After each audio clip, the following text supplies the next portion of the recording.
വ്യക്തിത്വങ്ങളെ കഴിഞ്ഞ 50 വർഷത്തിന് മുകളിലായുള്ള സൗഹൃദം ശ്രീ ജയപാൽ, എനിക്ക് അഭിമുഖമായിരിക്കുന്ന അലിക്കുഞ്ഞ്, മറ്റ് സുഹൃത്തുക്കളടക്കം വേദിയിലിരിക്കുന്ന ലുക്മാൻ,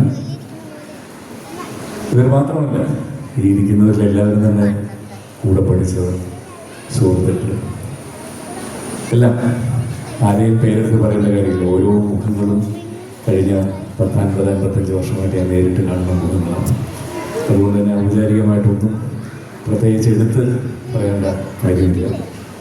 എങ്കിലും ഇവിടെ വന്നപ്പോൾ 2 ദിവസം മുമ്പ് എന്നെ ഇങ്ങോട്ട് വരുന്നതിന് മുമ്പ് എൻ്റെ ഒരു ഫോട്ടോ എവിടെയോ കണ്ടിട്ട് ജയപാൽ തൊട്ടടുത്തിരിക്കുന്ന സുഹൃത്തിനോട് പറഞ്ഞെന്ന് പറഞ്ഞു, ഇങ്ങനെ നരച്ച മുടിയായിട്ട് ഇവിടെ വന്നാൽ ഞങ്ങളൊക്കെ എന്ത് ചെയ്യുന്നതാണ്.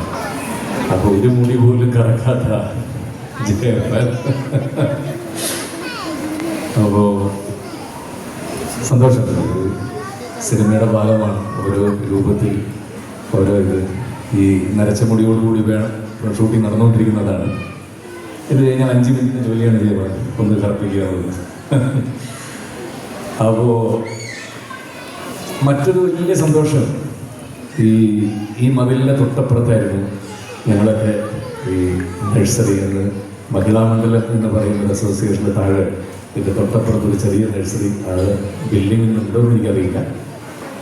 ഏകദേശം അപ്പോൾ അതിലൊരു കണക്ക് നോക്കുകയാണെങ്കിൽ ഒരു 55 വർഷത്തിന് മുകളിലായി. ഈ ഫൈനാൻസ് സൊസൈറ്റി അന്ന് പണിയുന്ന സമയമാണ്.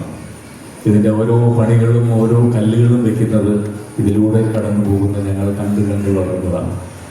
അന്ന് ഈ വേദി പണിയുന്ന സമയമാണ്. അന്ന് ഞാൻ വിചാരിച്ചിട്ടില്ല 55 വർഷങ്ങൾക്ക് ശേഷം ഈ വേദിയിൽ ഒരു വിശിഷ്ടാതിഥിയായിട്ടുള്ള നിൽക്കാൻ പറ്റുന്ന അന്ന് ഞാൻ എൻ്റെ ചെറിയ അതൊക്കെ ജീവിതത്തിൽ കിട്ടുന്ന ഏറ്റവും വലിയ സന്തോഷം, മഹാഭാഗ്യം. വളരെയധികം സന്തോഷം ഇത്രയും നല്ലൊരു ചടങ്ങിൽ. അത് തന്നെയാണ് ഏറ്റവും വലിയ. ജയപാൽ പറഞ്ഞ പോലെ ഇതിനകത്ത് രാഷ്ട്രീയമില്ല, മറ്റ് ഇതൊന്നുമില്ല. ഒരു ഭയങ്കരമായിട്ടുള്ളൊരു കൂട്ടായ്മയാണ് അവരുടെ. എത്രത്തോളം പുണ്യപ്രവൃത്തികളാണ് അവർ ചെയ്യുന്നതെന്നുള്ളത് ഞങ്ങൾക്കൊരു ഗ്രൂപ്പുണ്ട്. അതുകൊണ്ട് തന്നെ ജയപാൽ ചെയ്യുന്ന പുണ്യപ്രവൃത്തികളൊക്കെ ഓരോ ദിവസവും നേരിട്ട് കണ്ട് മനസ്സിലാക്കുന്ന ഒരു വ്യക്തിയാണ്. ഒരുപാട് നല്ല കാര്യങ്ങളാണ് അത് അവർക്ക് കിട്ടുന്ന പുണ്യം. ഇത് തന്നെ കണ്ടില്ലേ, ആ ബാഗിനകത്ത് എത്രയോ സാധനങ്ങളാണ് കുഞ്ഞുങ്ങൾക്ക് വേണ്ടി ശേഖരിച്ച് വെച്ചിട്ടുള്ളത്. എന്തായാലും എല്ലാ ആശംസകളും നേരുന്നു. എനിക്ക് തിരിച്ച് ഇന്ന് തന്നെ പോകണം. കാരണം അടുത്ത ആഴ്ച റിലീസുള്ളൊരു സിനിമയുടെ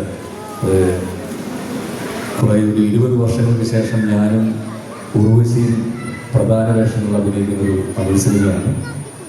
പരിമള ആൻഡ് ടോപ്പ് എന്നാണ് ആ ചിത്രത്തിൻ്റെ പേര്. അത് അടുത്ത ആഴ്ച റിലീസാണ്.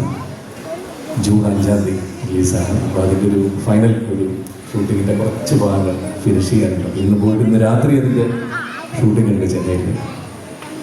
അപ്പോൾ എന്തായാലും വീണ്ടും സന്തോഷം. ഞാനിപ്പോൾ ഏതൊക്കെ സിനിമകളാണ് ചെയ്യുന്നത്, ഏതൊക്കെയാണ് വർക്ക് ചെയ്യുന്നത്, ഇതൊന്നും ഒരിക്കലും ഇപ്പോൾ പറഞ്ഞു തരേണ്ട കാര്യമില്ല. കാരണം സോഷ്യൽ മീഡിയ എത്രത്തോളമാണ് ഓരോ കാര്യങ്ങളും ലോകം മുഴുവൻ നിമിഷങ്ങൾ കൊണ്ടാണ് അറിയുന്നത്.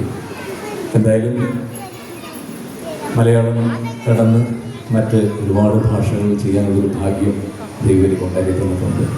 തെലുങ്കിലും കന്നഡത്തിലും ഒക്കെ ഈ വർഷം ഒരുപാട് സിനിമകളാണ് ഞാൻ ചെയ്യുന്നത്. ഇപ്പോൾ കന്നഡത്തിൽ ഷൂട്ടിംഗ് നടന്നുകൊണ്ടിരിക്കുന്നു. അതിൻ്റെ പേര് വെയിൽ ആണ്. ശിവരാജ് കുമാറും ഞാനുമാണ് പ്രധാന വേഷമാണ് ചെയ്യുന്നത്. തെലുങ്കിൽ നാഗചൈതന്യയും ഞാനും ഒന്നിച്ച് അഭിനയിക്കുന്ന സിനിമയുടെ ഷൂട്ടിംഗ് അത് ഇപ്പോൾ നടന്നുകൊണ്ടിരിക്കുന്നു. തമിഴിൽ ഈ ചിത്രമാണ് ഇപ്പോൾ ഇറങ്ങാനുള്ളത്. വരുന്ന ഓഗസ്റ്റ് മാസത്തോടുകൂടി മലയാള സിനിമ തുടങ്ങി. ഇത്രയൊക്കെയാണ്. വേറെ എന്താണ് എനിക്ക് നിങ്ങളുമായിട്ട് വേറെ ഒന്നും പറയാനില്ല. എല്ലാം പരിചയ മുഖങ്ങളും സുഹൃത്തുക്കളും അവരുടെ മക്കളും അടുത്ത ജനറേഷനും എല്ലാം വീണ്ടും ഇവിടെ വരാൻ സാധിക്കുന്നത് തന്നെയാണ് ജീവിതത്തിലെ ഏറ്റവും വലിയ സന്തോഷം. അത് വീണ്ടും ഇനിയും ജയപാലിലൂടെ ഈ അസോസിയേഷനിലൂടെ സാധിക്കട്ടെ എന്ന് പ്രാർത്ഥിക്കുന്നു. എൻ്റെ സുഹൃത്തുക്കൾക്ക്, എൻ്റെ സഹപാഠികൾക്ക്, എല്ലാവർക്കും എല്ലാം നന്ദിയും നേരുന്നു. പുതിയ സ്കൂള് അധ്യയന വർഷം തുറക്കുന്ന ഈ സമയത്ത് എൻ്റെ എല്ലാ കുഞ്ഞനുജന്മാർക്കും അനിയന്മാർക്കും എല്ലാവിധ ആശംസകളും എല്ലാവിധ പ്രാർത്ഥനകളും.